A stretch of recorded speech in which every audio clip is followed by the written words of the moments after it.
Na aula de hoje, vamos compreender a importância dos estudos culturais para o desenvolvimento da aprendizagem. Vamos ver então desenvolvimento e aprendizagem sobre um outro referencial teórico que visa discutir a influência da mídia e principalmente as construções de identidade social e cultural. Vamos ver ainda o que é currículo cultural e pedagogia da mídia. Reportagens, entrevistas em jornais, revistas, materiais didáticos, representações de um universo referente a alunos, professores, professoras, estruturação de um currículo cultural. Tenha uma boa aula.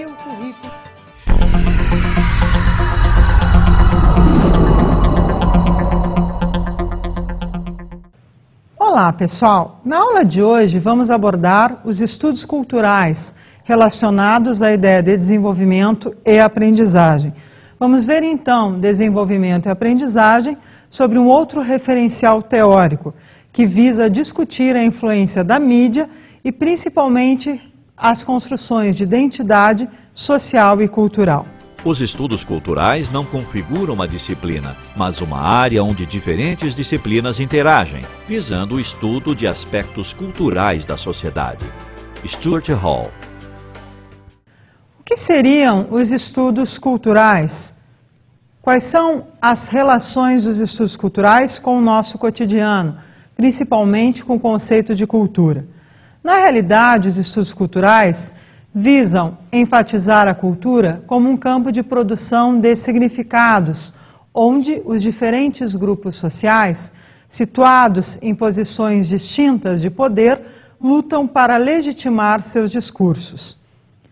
Desta forma, os estudos culturais buscam estudar a identidade cultural e social dos diferentes grupos que compõem a sociedade. Busca também uma conexão entre cultura, significação, identidade e poder. Toda a dificuldade que possuímos em conceituar os estudos culturais está relacionada à complexidade de alguns conceitos. Sardar e Van Loon nos auxiliam destacando que os estudos culturais enfatizam 5 questões. A primeira delas seria as relações entre poder e práticas culturais existentes na sociedade. O segundo ponto explicitado pelos pesquisadores seria a relação entre captar e compreender a complexidade dos contextos sociais e políticos nos quais estamos inseridos. A terceira questão vai explorar a cultura frente a uma dupla função. A cultura, primeiramente, como objeto de estudo e local da ação dos sujeitos, e a cultura como uma crítica política. Nosso quarto ponto explorado pelos pesquisadores seria a exposição e reconciliação da divisão do conhecimento, que transita na cultura. Por fim, o comprometimento dos estudos culturais frente a uma avaliação moral da sociedade moderna. Desta forma, os estudos culturais visariam discutir questões relacionadas à infância, cidadania, raça, gênero e etnia. Stuart Hall destaca que as sociedades capitalistas são lugares de desigualdades relacionadas à etnia, à raça, sexo, gerações e classe. Podemos visualizar essas questões, normalmente, através dos noticiários, dos programas televisivos, dos filmes. Quais as representações de feminino e masculino? Quais as representações associadas à raça e etnia? Quais as profissionalizações associadas ao negro, ao índio, ou seja, ao sujeito que não será considerado branco? Neste sentido, para os estudos culturais, há uma esfera cultural, uma luta pela significação de poder, que envolve todas essas questões já enunciadas. Ou seja, os programas televisivos começam a trabalhar com um conceito de raça, de gênero, de pobre, rico, ou seja, questões sociais, econômicas e muitas vezes políticas. Se a esfera cultural é um elemento dinâmico e imprevisível, De alguma forma, os estudos culturais visam debater questões relacionadas às esferas culturais. O que nos envolve, o que nos engendra e o que nos modifica. E mais, como nos modificamos. Mas como o sujeito é construído para os estudos culturais, vamos ver agora algumas questões relacionadas a Foucault, um teórico extremamente importante que embasa a construção do pensamento dos estudos culturais. Michel Foucault nasceu em Poitiers, na França, em 1926. Seu pai era cirurgião e professor de anatomia. Desejava que Michel seguisse seus passos na medicina. Contrariando seu pai, mudou-se para Paris, onde se gradua em filosofia na Sorbonne, conceituada universidade francesa. Mais tarde, estudou psicologia e passou a lecionar no Collège de France. Acreditava que o homem é produto das práticas discursivas. Publicou cerca de 30 livros. Foucault elaborou teorias sobre o saber, o poder e o sujeito que romperam as concepções clássicas destes termos. Para Foucault, não existe sociedade sem poder.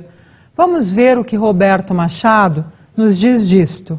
Poder é o nome que damos a uma situação estratégica complexa numa dada sociedade. É uma rede de dispositivos ou mecanismos a que nada ou ninguém escapa, a que não existe exterior possível, limites ou fronteiras, e que, paradoxalmente, ninguém detém, apenas se exerce. Trata-se aqui, então, não do poder em si, mas de relações de poder, e não apenas de seu caráter negativo, como censor ou repressor, mas também positivo, como algo que produz a realidade, que produz domínios de objetos e rituais de verdade. Roberto Machado. Desta forma, o sujeito ele é imerso em complexas relações de poder. Sujeito construído socialmente, historicamente. Um poder que penetra em nossos corpos, que reestrutura nossos corpos, nos modifica corporalmente. Um sujeito assim, formado pelas práticas que o constituem. Um sujeito histórico subjetivado, um poder penetrando, produzindo corpos, um poder produzindo um saber. Saberes diferenciados ou uma única verdade relacionada ao saber? Pois bem, este poder e este saber, ele acaba atravessando todo o corpo social. Não há poder que se exerça sem uma série de fins e objetivos. E são esses fins e objetivos que os estudos culturais buscam problematizar. Desta forma, há poderes locais, instituições sociais, relacionadas à produção de saberes, inclusive que funcionam disseminadas pelo corpo social, tais como prisões, hospitais, fábricas, exércitos e principalmente a escola. Desta forma, de uma maneira, a escola contribui significativamente para a construção de relações de poder, para a construção de regimes de verdade, ou seja, discursos que vamos acolher como verdadeiros.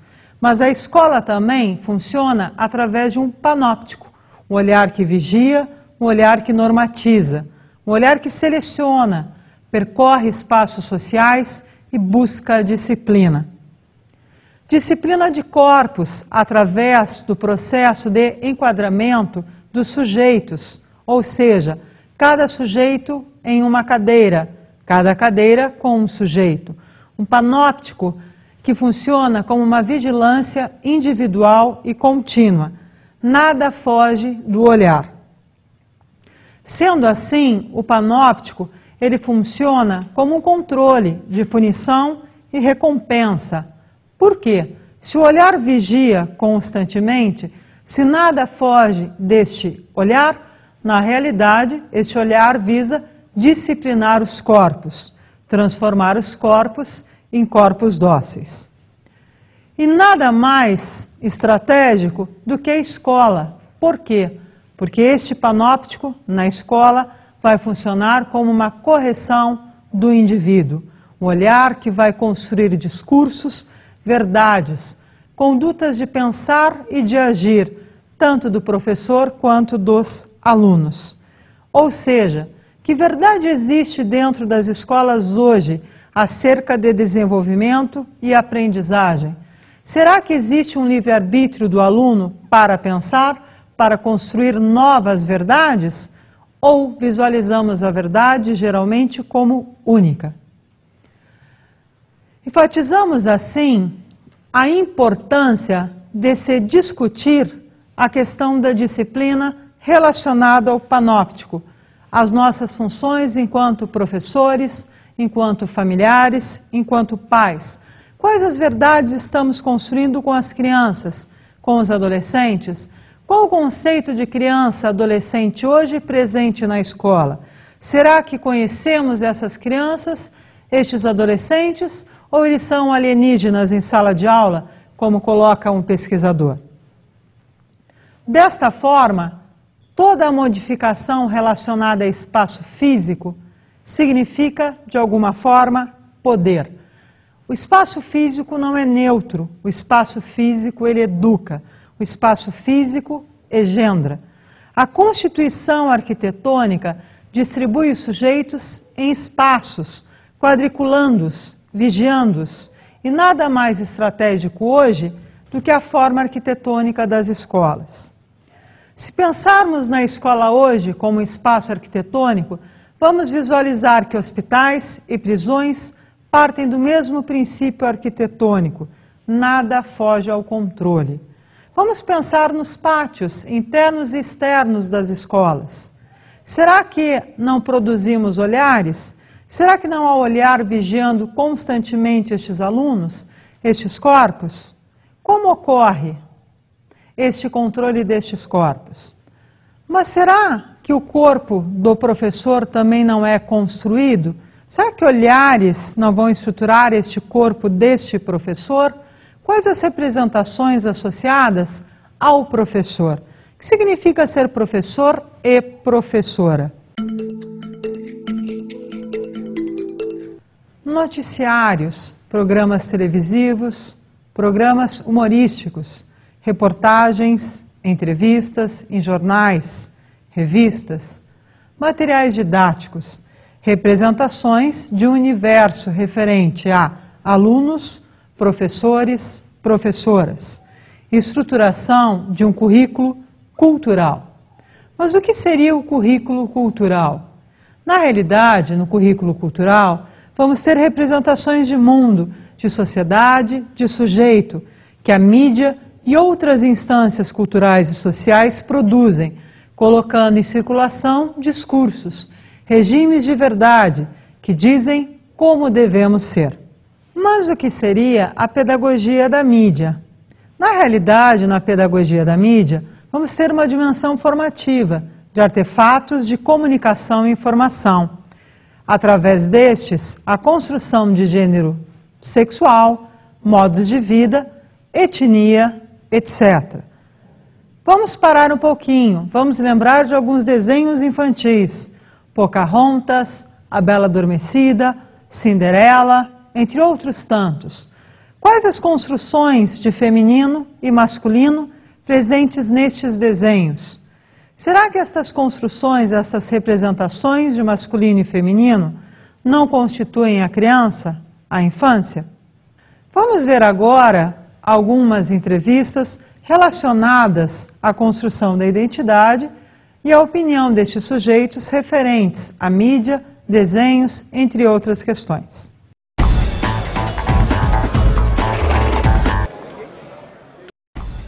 A mídia educa? De certa forma, ela educa, sim. Ela transfere muitos conhecimentos, né? Só que a criança, ela não tem a maturidade mesmo para distinguir se aquilo que está passando na mídia é bom ou não.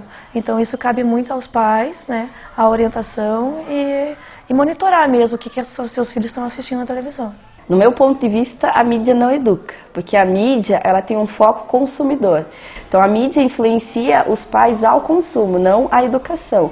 A educação depende dos pais, não da mídia. Não educa, mas auxilia. Porque tem criança que não tem muita informação, não tem acesso a muita informação, então ela auxilia. Tanto para o bem quanto para o mal. Eu acho que a mídia, ela tem dois lados, o lado positivo e o lado negativo. Existem os programas que são voltados para educar, né, no caso de criança. E tem os programas que são mais violentos e eu acho que daí acaba deseducando. Sim, eu acho que a mídia hoje ela participa diretamente da educação dos nossos filhos. Um exemplo que eu posso te dar é a internet. A internet, a criança tem acesso a tudo, né? A busca, as pesquisas, a qualquer informação que ela queira. Educa até um determinado ponto, né? Mas, por outro lado, tem o contra, que é Orkut, MSN, eles abreviam tudo, escrevem tudo errado. Como eles escrevem no computador, eles vão escrever na prova. Os desenhos infantis e a publicidade auxiliam na construção da identidade do sujeito? O que pode acontecer é a criança não fazer a sua real identidade. Ela vai imitar o que está na televisão e construir isso como sua identidade, né? Mas na realidade isso não é a identidade dela. Auxilia de duas formas. Ele pode ter uma identidade fantasia ou uma identidade real. A identidade real é aquela que ele vai saber a hora de brincar, a hora de estar nessa fantasia, nesse mundo ilusório, ou a hora de estar com convivência com todo mundo. Já no mundo fantasia, ele cria isso quando é pequeno, passa para a adolescência, passa para a fase adulta, e ele nunca vai saber lidar com essas duas diferenças, né? Quando que é a imaginação e quando que é a realidade. Eu acho que eles podem estar vendo coisas boas, né, dentro de uma coisa mais alegre, coisas mais pesadas, coisas tristes, e isso aí eles vão digerindo e vão construindo o seu próprio caráter. Porque eles mostram o bem e o mal, mostram a pobreza, eu acho que de uma forma ajudam sim. As crianças principalmente vão muito por marca, por cores, por modelos novos, celulares, o meu está desatualizado, porque agora o outro faz isso, aquilo. Então acho que eles vão muito por isso. Eu posso dizer que elas interferem, né? Eu vejo os desenhos de violência, são desenhos que não são assim saudáveis para a criança. Gostaria que tivessem mais programas educativos, tivessem mais programas que realmente trouxesse algo interessante que eles pudessem estar aprendendo. E infelizmente hoje a gente não vê mais. A identidade plenamente unificada, completa, segura e coerente é uma fantasia. Ao invés disso, à medida em que os sistemas de significação e representação cultural se multiplicam, somos confrontados por uma multiplicidade desconcertante e cambiante de identidades possíveis, com cada uma das quais poderíamos nos identificar, ao menos simplificações. Partindo das ideias de Hall, podemos perceber que a identidade ela é construída por práticas culturais, por conjuntos de saberes, verdades, que circulam nos distintos espaços, inclusive na mídia. Desta forma, a identidade ela é definida historicamente e não biologicamente. Assim, vamos apresentar diferentes identidades no decorrer de toda a nossa vida. É importante destacar que, se modificamos as nossas identidades, essas vão estar sempre relacionadas com o espaço no qual nos encontramos. É importante, assim, percebermos a dinamicidade da modificação de nossa identidade. Uma identidade social construída no interior da representação, através da cultura e não fora dela. Desta forma, a identidade ela começa a se associar à construção de subjetividade no sujeito. Subjetividades produzidas parcialmente, de modo discursivo e dialógico, ou seja, como vou me portar, quem sou eu, só que um eu social, cultural, produzido através de relações de poder, situadas em formas de representação. Desta forma, a mídia ela vai operar principalmente com construção de identidades, identidades femininas, identidades masculinas, identidades relacionadas ao ser criança, adolescente, adulto e velho principalmente. Onde estão as pessoas relacionadas à terceira idade na mídia? Qual o papel que elas ocupam? Como a mídia trabalha na concepção do desenvolvimento do sujeito? Quem vai valer mais? Quem vai valer menos? É importante destacar a ênfase da publicidade. Por quê? Porque a publicidade, presente na mídia, forma a nossa subjetividade. De alguma forma, a publicidade enfatiza, sejam como nós, imagens publicitárias. E desta forma, vai constituindo a criança, a mulher, o homem e o velho. Deste modo, é importante destacar que devemos problematizar todas as representações associadas a crianças, jovens, adultos e velhos presentes na mídia, seja ela impressa ou televisiva.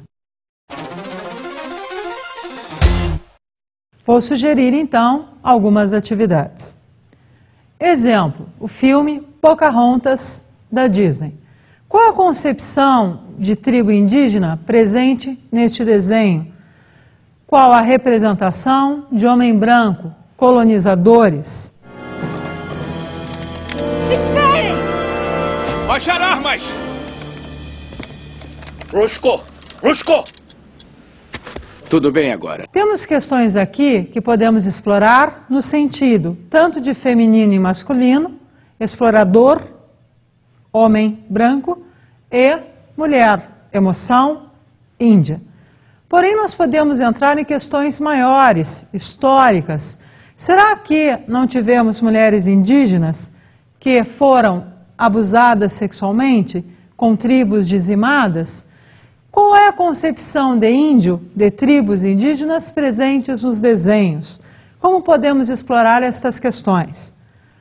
Vamos agora para um exemplo em outra área, música. Por exemplo, o Estudo Errado, do Gabriel o Pensador. Através da letra desta música, podemos explorar o universo, principalmente curricular, presente nas escolas hoje. O que significa para o aluno aprender questões que estão fora do seu contexto social-cultural? Exemplo, qual o conceito hoje, trabalhado em sala de aula, referentes a disciplinas de história, geografia, tanto pelos professores que atuam na educação infantil nos anos iniciais, como das demais áreas de conhecimento presentes no ensino fundamental, nos anos finais do ensino fundamental. É importante também levarmos para a sala de aula histórias em quadrinhos, cartoons, que enfatizem a relação familiar. Como essas relações familiares estão presentes nessas histórias? O que enfatizam?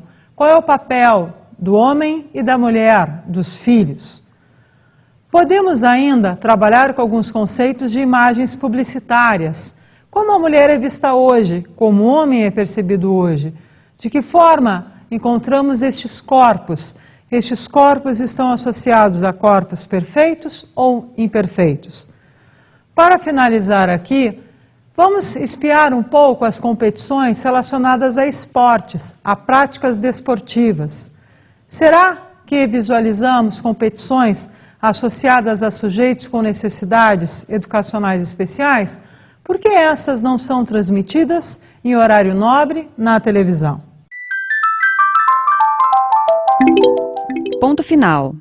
Na aula de hoje, utilizamos conceitos presentes nos estudos culturais, buscando, assim, problematizar questões relacionadas a desenvolvimento e aprendizagem, como identidade, práticas culturais, regimes de verdade.